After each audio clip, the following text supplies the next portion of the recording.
Hello student, मैं हूं आदित्य उज्ज्वल। आज आप लोगों के लिए लेकर के आए हैं सांख्यिकी से रेलवे में बार बार पूछे जाने वाला प्रश्न का एक डिटेल सॉल्यूशन लेकर के आए। ये भाग 6 है। भाग 1 से लेकर के 5 तक का वीडियो मेरे चैनल पे आ चुका है, उसका लिंक डिस्क्रिप्शन में डाल दिए और आई बटन में डाल दिए। भाग 1 से लेकर के 5 तक देख करके आप बहुत सारा कॉन्सेप्ट सांख्यिकी का क्लियर कर सकते हैं। नमस्कार दोस्तों, सब्सक्राइब कीजिए सर्व शिक्षा यूट्यूब चैनल को एग्जाम आसान करने के लिए और बेल आइकन दबाइए सबसे पहले एजुकेशनल वीडियो पाने के लिए। इस समुच्चय का मानक विचलन स्टैंडर्ड डेविएशन निकालने बोला जा रहा है। ये देखिए बहुत बार रेलवे के एग्जाम में पूछा गया क्वेश्चन है, तो चलिए देखते हैं। तो यहाँ क्या करेंगे, सबसे पहले आरोही संख्या को आरोही क्रम में सजा लेंगे। ठीक है, आरोही क्रम में सजाने के लिए सबसे छोटी संख्या को सबसे पहले लिखते हैं। 9 2 बार है, देखिए यहाँ 9 है, यहाँ 9 है। 10 कितने बार है, 1 2 3 4 5 बार 10 है। और 11 कितने बार है, 2 बार है। तो इसको आरोही क्रम में लिख दिए। तो विचरण निकालने का एक फॉर्मूला होता है, ठीक है, विचरण प्रसरण, जिसको वेरिएंस बोलते हैं। मानक विचलन क्या होता है, स्टैंडर्ड डेविएशन जो होता है वो सिग्मा होता है। तो सिग्मा निकालने के लिए हमको पहले विचरण निकालना पड़ेगा, क्योंकि सिग्मा स्क्वायर यहाँ से हमको पता है। मीन्स वेरिएंस क्या होता है, वेरिएंस जो होता है विचरण या प्रसरण, वो सिग्मा स्क्वायर होता है। तो सिग्मा स्क्वायर का फॉर्मूला हमें पता है, ये होता है। तो इससे हम पहले सिग्मा स्क्वायर निकालेंगे, फिर सिग्मा निकालेंगे। ठीक है, तो इसको निकालने के लिए क्या करते हैं, तो उसके बाद इसका हमको माध्य निकालना पड़ेगा। ठीक है, मीन। उसके लिए हमको जो दिया हुआ है डाटा आंकड़ा, उसका माध्य निकाल लेते हैं। तो माध्य निकालने के लिए ये दिया हुआ है, तो इसको कर लेंगे। 9 + 9 + 10 × 5 है। 10 को 5 बार लिखा गया है, 4 1 5, और 2 बार 11 को लिखा गया है।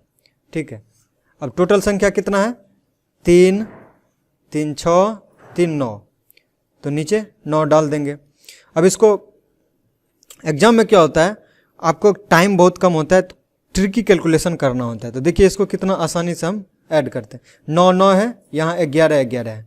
ठीक है, 1 1 दोनों में दे देंगे तो ये 10 10 हो जाएगा। तो क्या हो जाएगा, 5 2 7 बार 10, ये भी 10 10 हो गया, मीन्स 90 हो जाएगा। तो हो जाएगा 90/9। तो यहाँ से 10 आ गया। तो हमें माध्य क्या निकल गया, x डैश हमको निकल गया 10। ठीक है, अब इस माध्य से यहाँ पे जो आरोही क्रम में संख्या दिया हुआ है, हर एक टर्म को घटाना है सिग्मा स्क्वायर निकालने के लिए। सिग्मा स्क्वायर निकालने के लिए क्या करेंगे, प्रसरण निकालने के लिए ये जो फॉर्मूला है, पीछे पार्ट 1 में हम अच्छे से समझाएं, तो आप लोग पार्ट 1 देखिए, इस फॉर्मूला को आप समझ जाइएगा। ठीक है, ये सिग्मा है तो जोड़ देते हैं। माध्य में से हर एक संख्या को घटाएंगे। अगर संख्या बड़ी है तो पहले उस संख्या को लिखेंगे, अगर संख्या छोटी है तो पहले माध्य को लिखेंगे। तो यहाँ क्या है, 10 है माध्य, 10 में 9 को घटाएंगे और स्क्वायर करेंगे। देखिए x - x बार का स्क्वायर है, तो 10 में से 9 को घटा के इसका स्क्वायर कर देंगे। देखिए ये 2 बार रिपीट कर रहा है, तो इसको 2 से गुना कर देते हैं, तो 2 बार लिखने का जरूरत नहीं पड़ेगा इसको, या फिर आप 2 बार लिख सकते हैं, कैलकुलेशन थोड़ा लंबा होगा। 10 कितना बार है, 5 बार है, तो 10 - 10 कर देंगे। माध्य भी 10 है, ये संख्या भी 5 बार है, तो 10 - 10 का स्क्वायर गुने 5 बार कर देंगे। या तो इसको आप 5 बार लिखिए, या फिर इसको 5 से गुना कर दीजिए, बात बराबर हो गया। फिर 11 कितने बार है, 2 बार है, तो 11 - 10 मीन्स संख्या में से माध्य को घटा दिए, इसका स्क्वायर कर दिए, 2 से गुना कर दिए। ठीक है, n तो हमें पता है 9 है। समेशन का अर्थ यही था, ये जोड़ने का, ये समेशन जो दिया हुआ।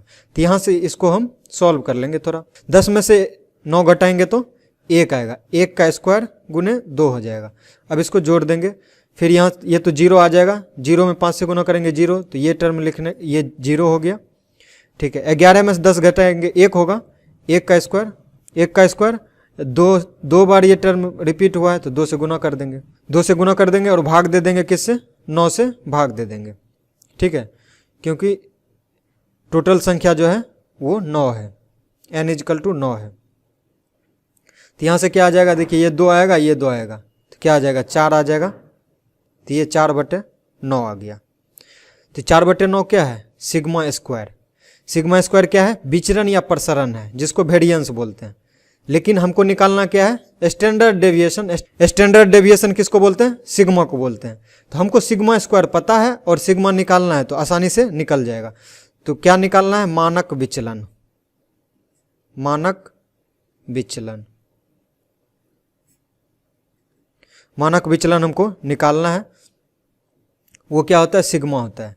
लेकिन हमें पता है सिग्मा स्क्वायर, तो इसका रूट कर देंगे तो हमें सिग्मा यहाँ से पता चल जाएगा। सिग्मा स्क्वायर का रूट कर देंगे तो सिग्मा आ गया, वही मानक विचलन होता है। ठीक है, तो ये सिग्मा स्क्वायर क्या है मेरे पास पता है, यहाँ पे 4/9, इसका रूट कर देंगे तो ये क्या आ जाएगा? 2/3। देखिए ऑप्शन नंबर सी इसका करेक्ट आंसर हो जाएगा। यही मानक विचलन इसका हो गया। देखिए अब नेक्स्ट क्वेश्चन है, एक डाटा सेट का प्रसरण 144 दिया हुआ है। प्रसरण अभी पिछले क्वेश्चन में बताया, प्रसरण का फॉर्मूला क्या होता है? सिग्मा स्क्वायर होता है। तो कह रहा है मानक विचलन ज्ञात कीजिए। यहाँ पे प्रसरण दिया हुआ है, इसीलिए आसानी से हम लोग मानक विचलन ज्ञात कर लेंगे। लेकिन पिछले जो डाटा था उसमें, ठीक है, एक समुच्चय, संख्याओं का एक समुच्चय दिया हुआ था, तो वहां से पहले हम प्रसरण निकाले। यहाँ पे प्रसरण दिया हुआ है, वेरिएंस यहाँ पे दिया हुआ है। तो वेरिएंस का फॉर्मूला क्या होता है? वेरिएंस क्या होता है? सिग्मा स्क्वायर होता है। ठीक है, ये कितना दिया हुआ है? 144 दिया हुआ है। तो हमें मानक विचलन निकालना है। ठीक है, स्टैंडर्ड डेविएशन हमको निकालना है। स्टैंडर्ड डेविएशन निकालना है, जो कि होता है सिग्मा। तो सिग्मा निकालने के लिए क्या करेंगे?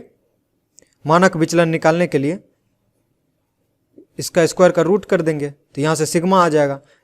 यहाँ हमको पता है सिग्मा स्क्वायर कितना है? 144। तो यहाँ से ±12 आएगा। ये भी आंसर में दिया हुआ है। तो +-12 जैसे ही आंसर में आप देखेंगे तो आप ऑप्शन नंबर ए टिक कर देंगे, लेकिन तब आपका गलत हो जाएगा। तो इसके लिए अब छोटी सी ध्यान क्या आपको बात रखना है वो आप नोट कर सकते हैं। मानक विचलन धनात्मक होता है। ठीक है, ये आप लोग नोट कर लीजिए, ये बहुत इंपॉर्टेंट है। इसी पे ये क्वेश्चन है। देखिए रेलवे में कितना बार पूछा गया क्वेश्चन है, तो बहुत इंपॉर्टेंट है ये लाइन। मानक विचलन पॉजिटिव होता है, तो यहाँ -12 भी है, +12 भी है, तो यहाँ से हमें +12 ले लेना। तो मीन्स ऑप्शन नंबर 20 का करेक्ट आंसर हो जाएगा। देखिए संख्याओं का समुच्चय दिया हुआ है, तो कह रहा है संख्याओं का बहुलक क्या होगा। सबसे पहले क्या करेंगे, ये जो संख्याओं का समुच्चय दिया हुआ है इसको आप आरोही क्रम में सजा लेंगे। सबसे छोटी संख्या क्या है? 1 है। 1 कितने बार है? 1 बार ही दिया हुआ है। ठीक है, उसके बाद क्या है? 2 कितने बार है? 2 बार है। 1 2 बार है। अब 3 इसके बाद क्या है? 1 बार 3 है। 4 कितने बार है? 2 बार 4 है।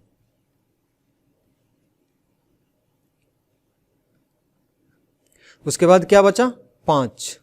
देखिए 2 बार 5 यहाँ है, 1 बार 5 यहाँ है। मीन्स 5 क्या है? 3 बार दिया हुआ है।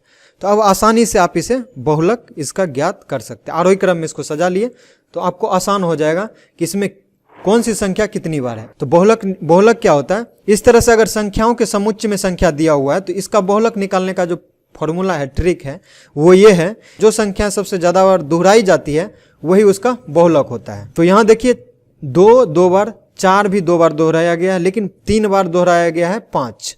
तो यहाँ पे जो होगी 5 जो होगा वो बहुलक हो जाएगा। तो ऑप्शन नंबर ए इसका करेक्ट आंसर हो जाएगा। कह रहा है नीचे कक्षा में उपस्थित 100 विद्यार्थियों का वितरण उनकी उपस्थिति दिन के आधार पर दिया गया है। ठीक है, उपस्थित दिनों की संख्या ये इंटरवल में दिया हुआ है, इसको क्लास बोलते हैं। ठीक है, इंटरवल में दिया हुआ है 6 से 10 वर्ग जिसको बोल सकते हैं। इतना से इतना वर्ग के बीच कौन कौन सी संख्या दी हुई है। यहाँ क्या है? विद्यार्थियों की संख्या। ये जो है आप इसको फ्रीक्वेंसी भी बोल सकते हैं, f। ये विद्यार्थियों की संख्या को आप फ्रीक्वेंसी भी बोल सकते हैं। तो कह रहा है कि बहुलक ज्ञात करें। तो इस तरह से जब टेबल दिया हुआ हो तो आप बहुलक निकालने का जो फॉर्मूला है वो यहाँ पे हम डाल दिए हैं, जिससे कि आपको बहुत आसान हो जाएगा।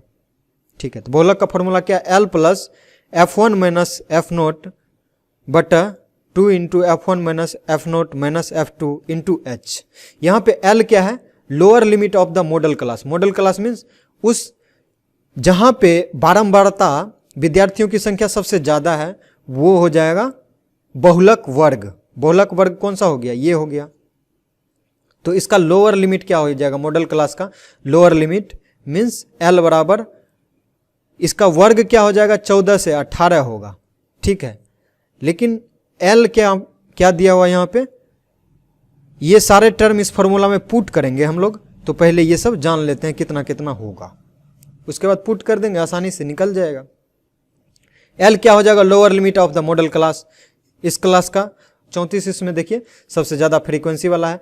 इसका जो वर्ग है वो है 14 से 18 के बीच है। उसका लोअर लिमिट क्या है? Lower limit of model class, lower limit इसका 14 है, तो यहाँ से L 14 हो गया। अब F1 क्या होता है ये जान लेते हैं। Frequency of the model class, frequency क्या हो गया? ये विद्यार्थियों की संख्या। उस मॉडल क्लास का फ्रीक्वेंसी क्या है? 34 है, ठीक है। अब यहाँ पे क्या है? F0। F0 क्या हो जाएगा? F0 लिखा हुआ है frequency of the previous model class, means जो मॉडल क्लास हम निकाले हैं, जो वर्ग जिसका फ्रीक्वेंसी ज़्यादा है उसके पहले वाला का फ्रीक्वेंसी को हम लोग F0 कहेंगे। तो ये क्या है? 28। उसके पहले वाला वर्ग क्या है? 10 से 14 है, उसका फ्रीक्वेंसी कितना है? 28, वो हो गया। अब बचा F2। F2 क्या हो जाएगा? Frequency of the next model class. Model class 14 से 18 है, इसका नेक्स्ट क्या हो जाएगा? 18, तो ये 18 आ गया। तो ये frequency of the next model class. अब बचा क्या लास्ट में? H। अब एक बचा H। H क्या हो जाएगा? हाइट। हाइट किसका होगा? वर्ग का हाइट कितना है, मीन्स साइज। हर एक वर्ग का इंटरवल आप बोल सकते हैं size of the class interval.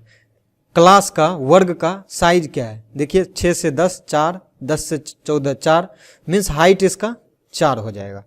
तब इन सब मान को हम फॉर्मूला में पुट कर देंगे, आसानी से रिजल्ट निकल जाएगा। तो बहुलक मॉड बराबर हो जाएगा L।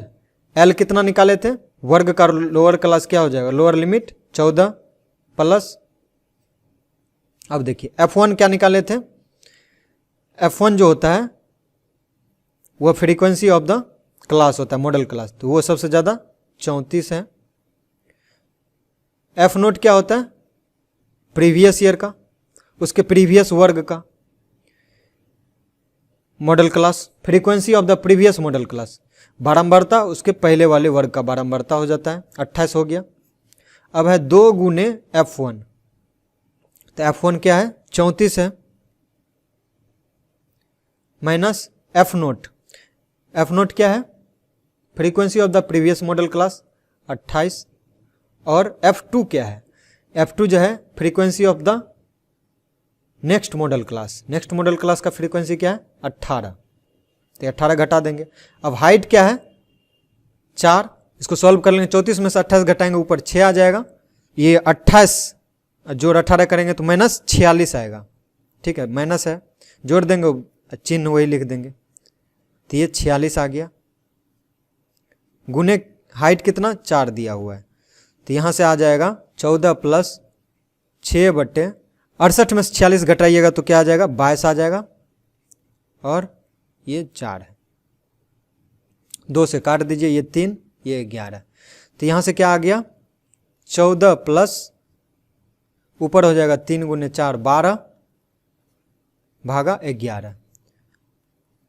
14 प्लस, देखिए 12 में 11 से भाग देंगे, एक बार में लगेगा 0, फिर 0 आएगा,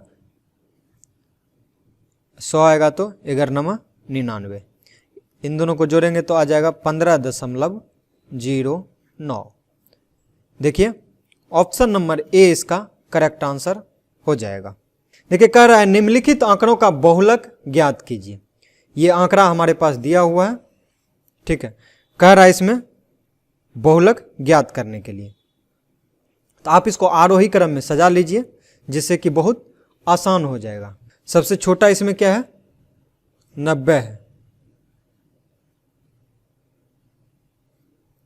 90 देखिए 2 बार है। उसके बाद क्या है? 90 से बड़ा क्या है? 90 से बड़ा 95 नहीं है, 95 से बड़ा क्या है? 100 है। 100 कितने बार है? गिनती कर लेते हैं, 1 2 और 3। 3 बार 100 है। 100 से बड़ा 110 है। 110 कितने बार है? 1 2।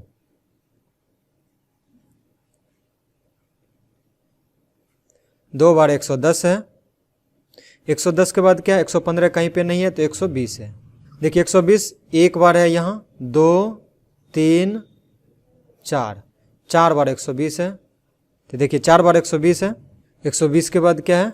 120 के बाद 130 है। उसके बाद 130 है। फिर उसके बाद 130 के बाद 130 एक बार ही है। उसके बाद 140 है। 140 दो बार है। तो अब इसमें देखेंगे सबसे ज़्यादा बार दोहराने वाली संख्या कौन सी है, वही उसका बहुलक हो जाएगा, मॉड हो जाएगा। देखिए 90 दो बार है, 100 3 बार है, 110 दो बार है, देखिए 120 4 बार है, 30 एक बार है और 140 दो बार है। तो इसमें सबसे ज़्यादा बार कौन सा दोहराई गई? 120। 120 कितने बार दोहराई गई? 4 बार दोहराई गई। मीन्स यहाँ पे जो अधिकतम बारंबारता वाला पद होगा वो क्या है? 120 है। सबसे अधिक बार कौन सी संख्या दोहराई गई? 120। तो यही इसका बहुलक हो जाएगा। ऑप्शन नंबर डी इसका करेक्ट आंसर हो जाएगा।